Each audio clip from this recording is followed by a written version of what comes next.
अस्सलाम वालेकुम guys, welcome to back to my YouTube channel. आज हम बात करने जा रहे हैं ड्रामा सीरियल खुदा और मोहब्बत। यहाँ पे आपको हकीकत में रिव्यू देखने को मिलता है, मुकम्मल पूरी एपिसोड की डिटेल देखने को मिलती है। तो आपने जल्दी से चैनल को लाइक सब्सक्राइब लाजमी कर देना है और कमेंट्स में अपने लाजमी बताना है कि आपको ये रिव्यू कैसा लगा। तो चलें स्टार्ट करते हैं।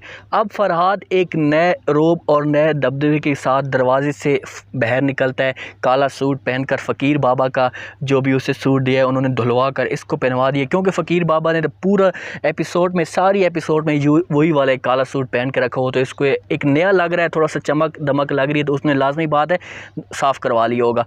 अब दूसरी तरफ जो माही की पुरानी सास है, जो अब नई सास बनने वाली है, वो माही के पास आती है और उससे कहती है कि मैं आपके पास झोली फैला रही हूँ, आप मेरी झोली भर दें, मेरे लिए आप मुझे इनकार ना करें, मैं आपके पास इस उम्मीद से आई हूँ। तो माही उसको किसी भी बात से इनकार नहीं करती। माही की आपको मैंने पहले भी बताया कि माही की बात ये आदत बहुत ही अच्छी है कि वो ना ही घर वालों को किसी बात से इनकार करती है और ना ही इस घर में अपनी सास को किसी बात से इनकार करती है। तो माही उसे साफ़ कह देती है कि ठीक है, जैसा आप चाहते हैं, मुझे किसी किस्म का कोई भी इतराज़ नहीं है। तो माही की सास काफ़ी खुश होती है और फ़ौरन माही के माँ और बाप के पास, उसके भाभी के पास चली जाती है और उनको खुशखबरी सुना देती है कि बहुत जल्द हम एक बहुत बड़ी शादी करने वाली हैं। और माही ने, मैंने आपको कहा था कि माही एक अच्छी लड़की है और मेरी किसी भी बात पे वो इनकार नहीं करेगी।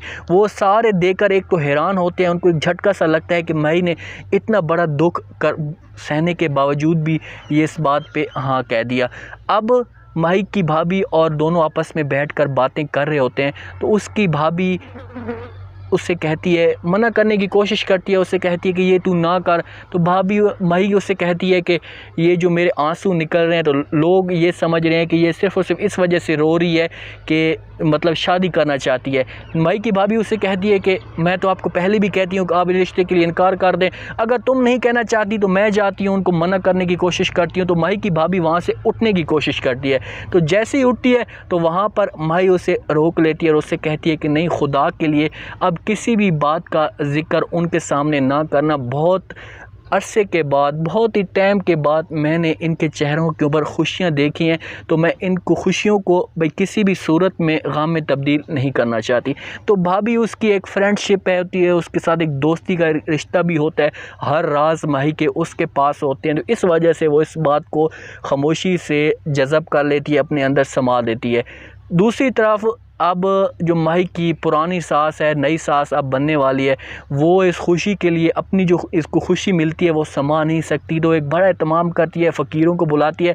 पहले तो नौकर को बुलाती है, उनके पास जाती है, कहती है कि उस फ़कीर बाबे को लेकर आओ। तो जैसे ही वो नौकर जाता है तो फ़कीर बाबा तो नहीं होता, तो वहाँ पर अब सारा इसके फरहाद के पास होता है, तो पूरे इलाके का एरिया, तो वहाँ पर अब फरहाद को बुला लेते हैं और उससे कहते हैं कि ये जो एहतमाम ये लंगर में जो चला रही हूँ, इस वजह से चला रही हूँ कि मेरे बड़े बेटे घर बस रहा है, उसकी झोली भर रही है, तो वो भी मेरी इस अपनी पुरानी बहू के साथ, माही के साथ। तो जैसे फरहाद अपनी इस चीज़ का नाम सुनता है और उसकी तरफ देखता है, तो ये जो सीन होता है कमाल का सीन होता है। मतलब एक दुख भरी आंखों के साथ, दुख भरे जिस हिसाब से उसे एक झटका सा, करंट सा लगता है, उसकी तरफ देखता है। माही भी उसकी तरफ देखती है, तो माही की आंखों में बेनता आंसू आना शुरू हो जाते हैं। तो वहाँ पे लंगर वगैरह जैसे ही ख़त्म होता है सारा, तो वहाँ पे जाने लगते हैं जैसे, तो वहाँ पर जो माही का भाई होता है वो भी खड़ा होता है, कॉल पे बात कर होता है, वो तो अपनी लालच में होता है, कुर्सी की कोशिश कर होता है कि कुर्सी किसी भी तरीके से मुझे मिले।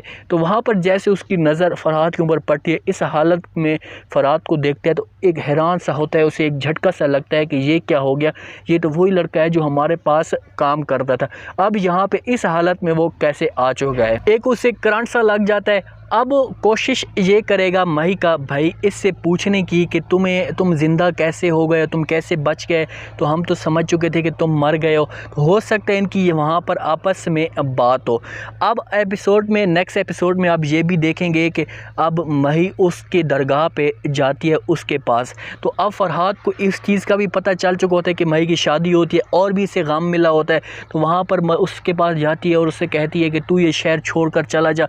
तो फरहाद उसकी नज़र में इस और एक तरफ देखता है, इतना भरा दुख भरा अंदाज़ उसका होता है। मई उसके आगे हाथ जोड़ी होती है, उससे कहती है खुदा के तुम यहाँ से चले जाओ, ये शहर तुम्हारा अब नहीं है, मैं तुम्हारी कभी भी नहीं बन सकती, मेरी अब बहुत जल्द शादी होने वाली है। अब मई के भाई को भी शक होना शुरू हो जाएगा। मई एक तो शादी से जब इनका फरहाद और मई का आपस में मिलाप होगा तो हो सकता है कि मई शादी से इनकार कर दे, क्योंकि आपने देखा है कि मई का जो भाई है वो मई को मारने की कोशिश कर रहा होता है और मई की माँ उसको पकड़ लेती है, क्योंकि मई अपने सारे राज अपनी माँ को जाकर बता देगी और उससे कह देगी कि मैं मोहब्बत करती हूँ, फरहाद के साथ करती हूँ। तो इस वजह से वो, क्योंकि कुर्सी के लिए वो किसी भी हद तक गिर सकता है, तो वो शादी सिकंदर के साथ लाजमी मई की करवाएगा। दूसरी तरफ रोमाना की कही हुई बातें जो होती हैं फरहाद को बड़ा एक दिल से एक गमगीन लगी होती हैं, जिस तरह कहती हैं कि हम जुदा तो हो जाते हैं लेकिन रूहें कभी भी जुदा नहीं होती। तो अब सिकंदर को भी ये सारी बातें जाकर फरहाद बता देगा। तो कोशिश सिकंदर अब रोमाना की तरफ शादी करने की कोशिश करेगा, उसके साथ अपनी मोहब्बत उसके साथ रहने की कोशिश करेगा, क्योंकि सिकंदर का भी किसी भी सूरत में मतलब 100% उसके साथ शादी कर लिए दिल नहीं है मई के साथ।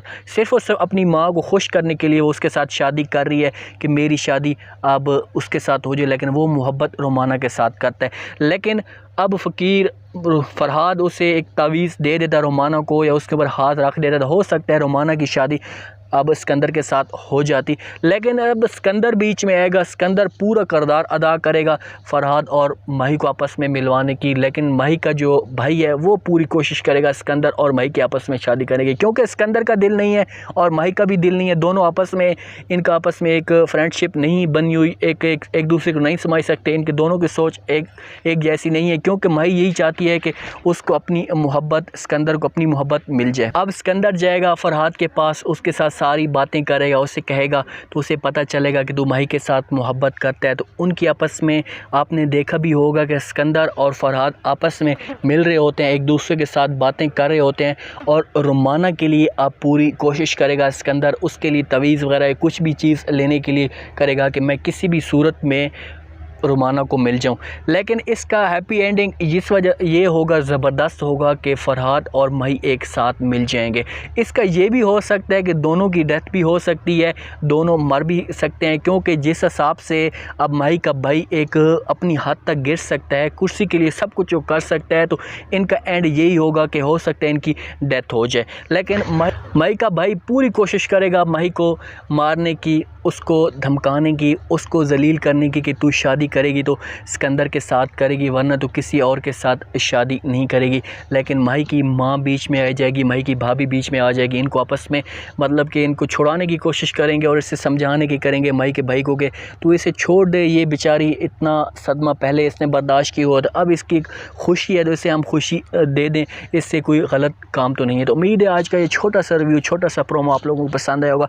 आपने कमेंट्स में अपनी राय लाजमी देनी है और बताना है कि आपको नेक्स्ट एपिसोड में क्या देखने को मिलेगा और क्या क्या होगा। अपना ख़ास ख्याल करें, दुआ में याद रखें।